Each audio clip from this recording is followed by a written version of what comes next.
All right, guys, I finally got my hands on another limited edition collaboration from Exquisite Timepieces with some of these awesome brands. Nivada, Grenchen in this case. They came up with this guy from the Depthmaster series, the Purple Ghost.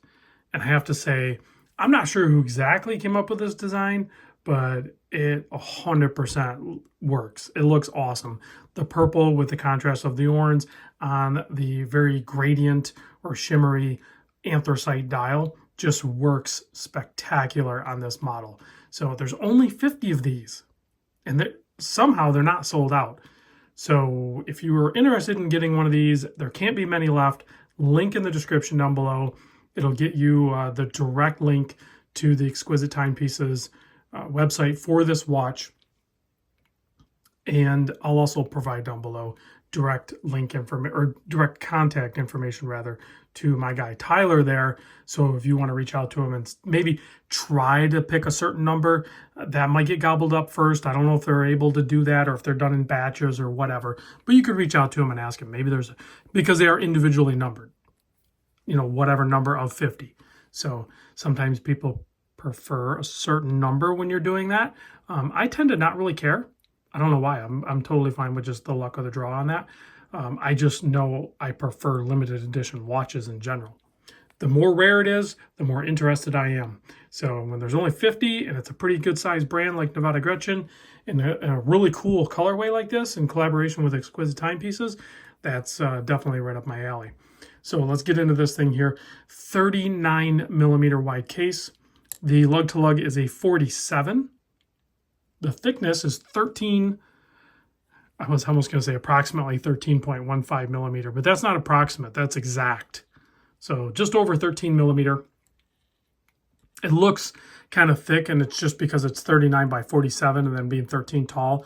But keep in mind, this thing is 100 Atmos. That's 1,000 meters water depth rating on this thing. So it does have helium escape valve, and a large one at that, interrupting that side shiny case side there. The lug opening is 20 millimeter, comes on this really nice tapered Tropic strap. And you can see it tapers really quick off the lugs, so it helps be more comfortable on wrist. And you have two floating keepers of the same material, and then a really nice milled out style Nivada Grenchen labeled buckle and tang there. And then these are spaced out pretty good, so you should be able to get a pretty good size on this thing. And it is contoured on the bottom. Add in some... It is vulcanized rubber as well, which is a high quality rubber. It'll give you some breathability too. 6.5 millimeter signed screw down crown, keeping that water resist. Price point on this, you're just over $1,000. So yeah, it's, I don't know how to say it. It's affordable, but you know, you got to squeeze a little bit, you know, in these day and age, you know, these $1,000 watches, it seems like that's a very competitive price point for sure. So you have to be very selective and conscious. But ultimately, if the watch appeals to you and it looks really cool and maybe it's a limited edition, then yeah, that might just push you over the edge on that.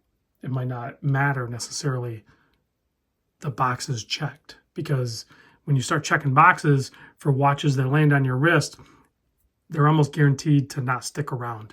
You have to have some sort of connection with the watch. Otherwise, it's not going to have the staying power.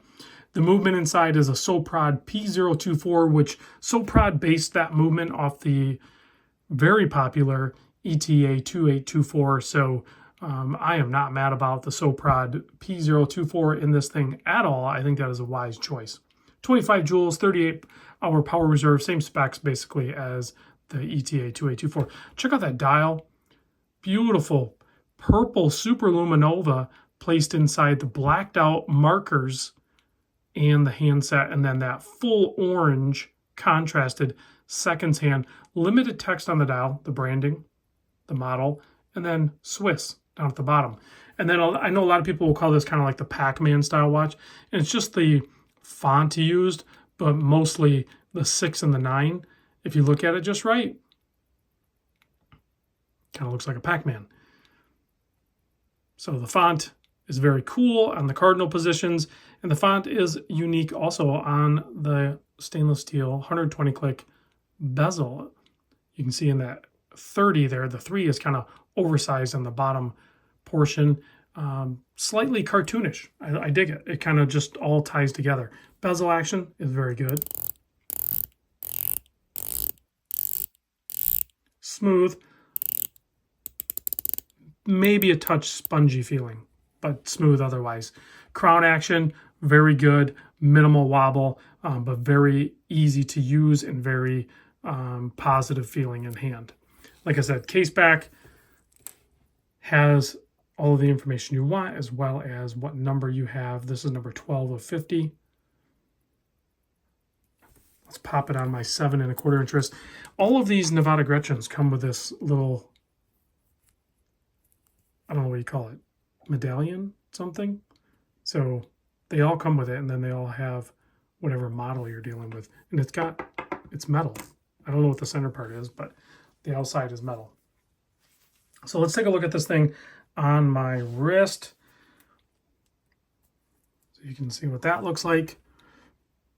They do wear kind of small. It is a 39 by 47, so it's not a large watch, but some 39 by 47s I don't feel like wear small. This one wears a little bit smaller. It wears, I think, more like a 37, 38 millimeter. I know it sounds weird. Like, I can totally do it. I think maybe I would like it more on, say, like a Stabe mesh bracelet or something like that. I think that would really set this thing off. I've yet to buy one of those. I need to pick one of those up, because that Melanese mesh or whatever from Stabe would work on so many different watches that I get on the channel. And the more I look at it, I mean, that's a spectacular colorway. I would like to see this colorway used in other watches as well.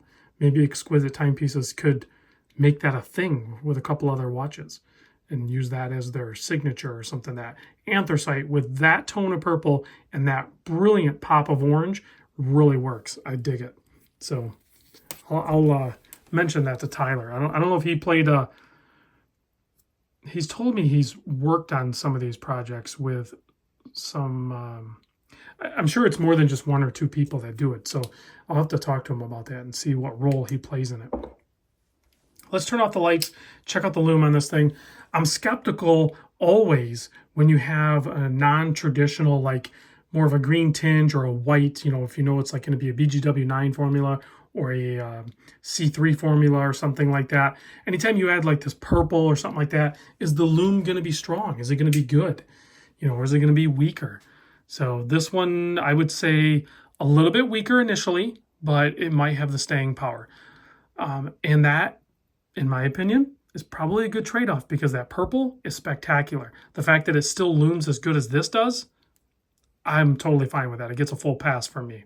Thanks for watching, guys. And again, big thanks to Exquisite for the constant support of the channel with all the great brands they have and stuff like this. Creating and doing collabs with brands. Very cool. I'll see you guys in the next vid.